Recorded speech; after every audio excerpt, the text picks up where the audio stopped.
Thank you for tuning in to the Practical Preservation Podcast. Please take a moment to visit our website, practicalpreservationservices.com, for additional information and tips to help you restore your historical home. If you've not done so, please subscribe to us on iTunes, Stitcher, or SoundCloud, and also like us on Facebook. Welcome to the Practical Preservation Podcast, hosted by Danielle and Jonathan Kepperling. Kepperling Preservation Services is a family-owned business based in Lancaster, Pennsylvania, dedicated to the preservation of our built architectural history for today's use as well as future generations.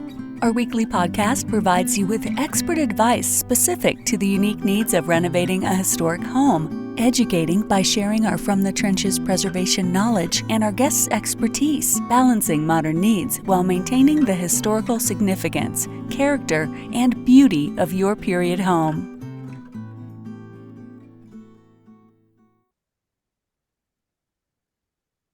Today on the Practical Preservation Podcast, I have with me Christian Gray from inCOMMON. Thank you for joining me today. Glad to be here. So tell me a little bit about your background. Yeah, so I'm originally from Southern California, moved to Omaha about 20 years ago to pursue an opportunity in international community development with a nonprofit faith-based organization. Worked for that organization for a couple of years and then found myself into more of a local form of community development right here in Omaha, Nebraska.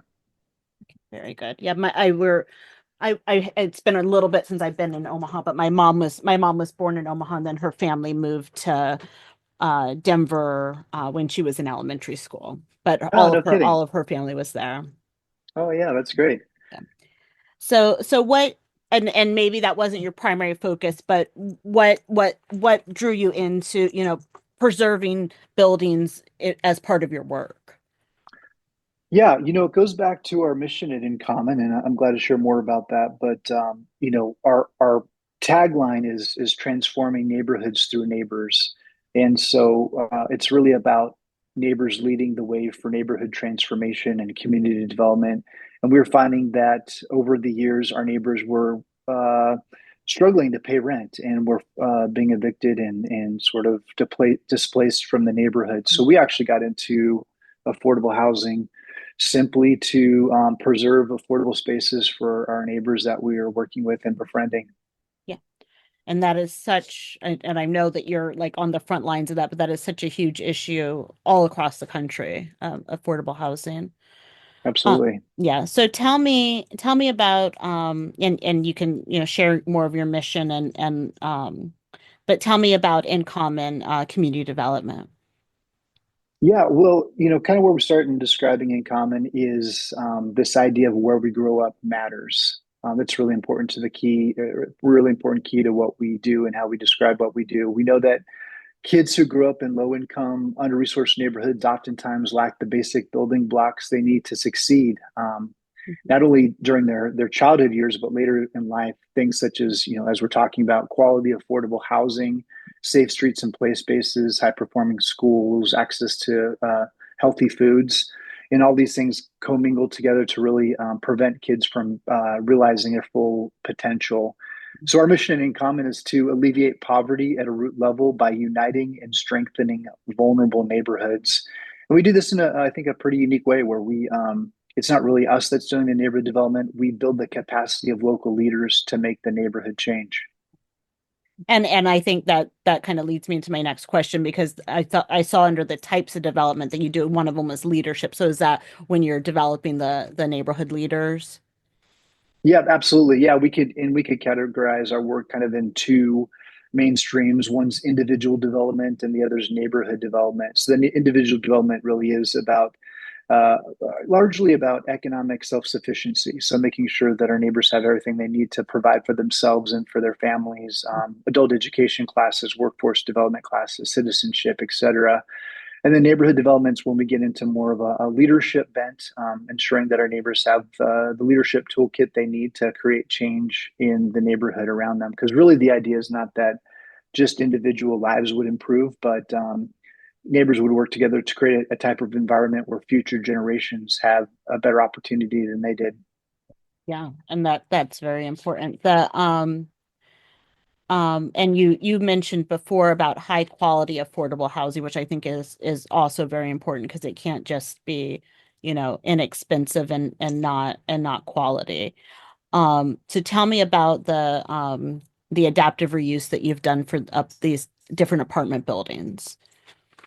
Yes, we have done two apartments so far for a total of 75 units, and these were existing buildings, historic buildings within our neighborhood.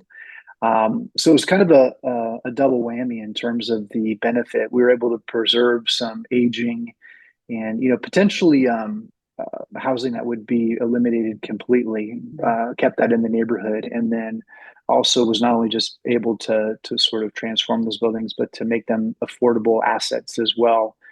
Mhm. So that's been, I think, a huge opportunity, a huge point of growth for our neighborhood to have those units online for affordability, but to also have those structures that we all take a lot of pride in. Right. And I think that was the article that I read that brought me to you was talking about preserving affordable housing in a gentrifying neighborhood, which I think is a huge issue because then people get displaced from their neighborhoods as the gentrification goes on. But can you tell me some about some of those the challenges that went along with that? Yeah, absolutely. As I'm sure everybody who's in this dialogue is aware of, affordable housing is really expensive. So we it took a lot of work to put together that capital stack that could make it work. Also, working with aging buildings brings in a lot of surprises. So the project costs went up over time, and retaining walls that are supposed to be there are no longer there.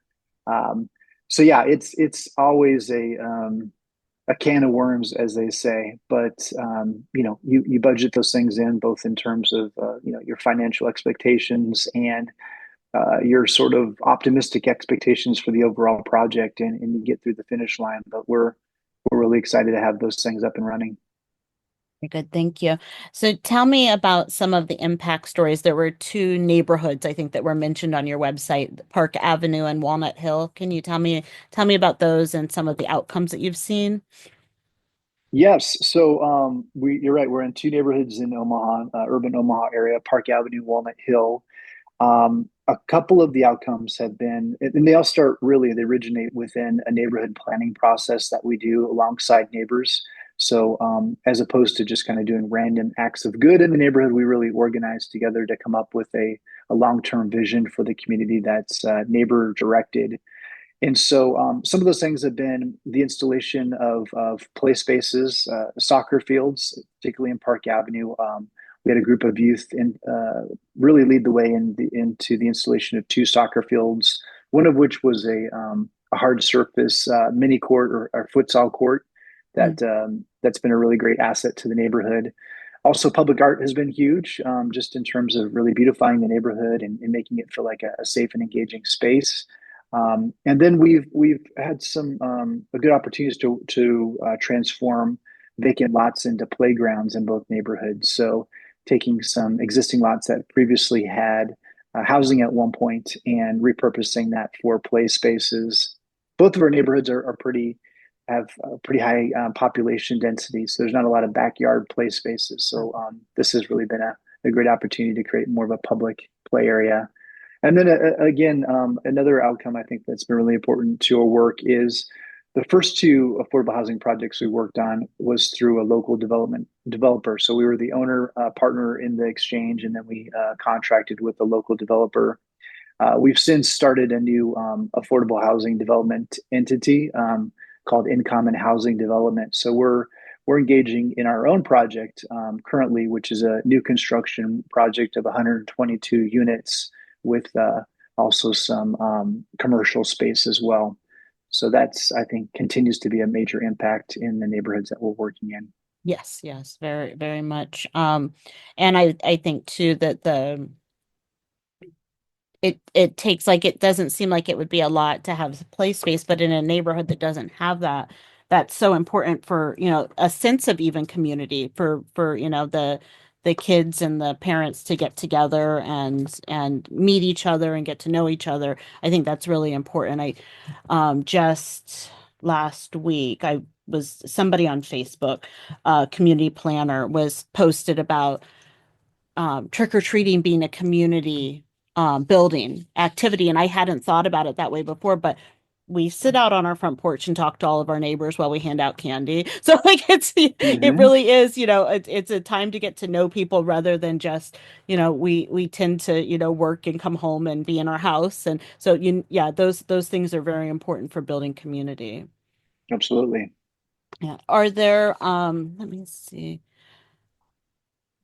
Um are there other things that, as we've talked, that you wanted to share about inCOMMON?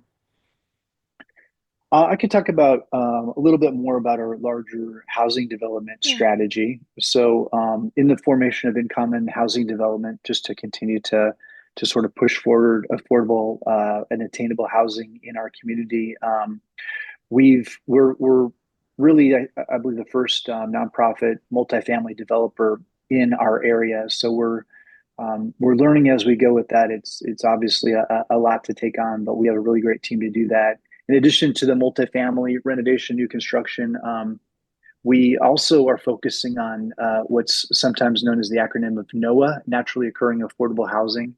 So, trying to identify properties in the community that are currently affordable, but might not no longer be affordable due to an exchange of ownership. So, when those things become available, see if we can move in and make a deal and see if we can keep the rents low on those. And then also, we're in the process of developing Omaha's first community land trust. So, a process of boarding affordable housing home ownership by separating the cost of the built environment from the land. So, we're well underway with that process as well. So, we're really looking at housing in our neighborhoods kind of from a multifaceted perspective and ensuring that people who do move into some of our lower income housing opportunities have a way to graduate towards future home ownership through both those lower income housing community land trust opportunities, but also uh, coupling that with our community center work of workforce development and adult education. Yeah. That and I that really makes sense to me. I was when you were talking about the naturally occurring affordable housing, that is part of the struggle, is that once it gets sold, it's, somebody's going to come in and renovate it and make it more expensive, and that, that does displace people. So I think that's really a great prong and towards your approach. I don't know if in the Midwest it's necessarily the same as it is on the East Coast, but we are downtown. We have like what used to be housing above all of the commercial space, but those Sure. are not being utilized now because of code restrictions. And I keep Oh. thinking about ways that it could be adapted, because there's a ton of housing there that's just Hmm. sitting empty and Yeah, that's a underutilized. shame. Yeah, it Hmm. is. It is. So things that I think about. Hmm. Yeah, Yeah, and yeah, preserving what's currently affordable is also important too, right? Because as we're building new things, if we add 100 units and we lose 50 units, we're not really making much progress. So right. it's really a two-pronged approach, as you're saying, is keeping what's already existing and then adding to that supply. Yes, yeah, yeah. So, what trends or challenges do you see, whether it's in preservation or kind of in your affordable housing space?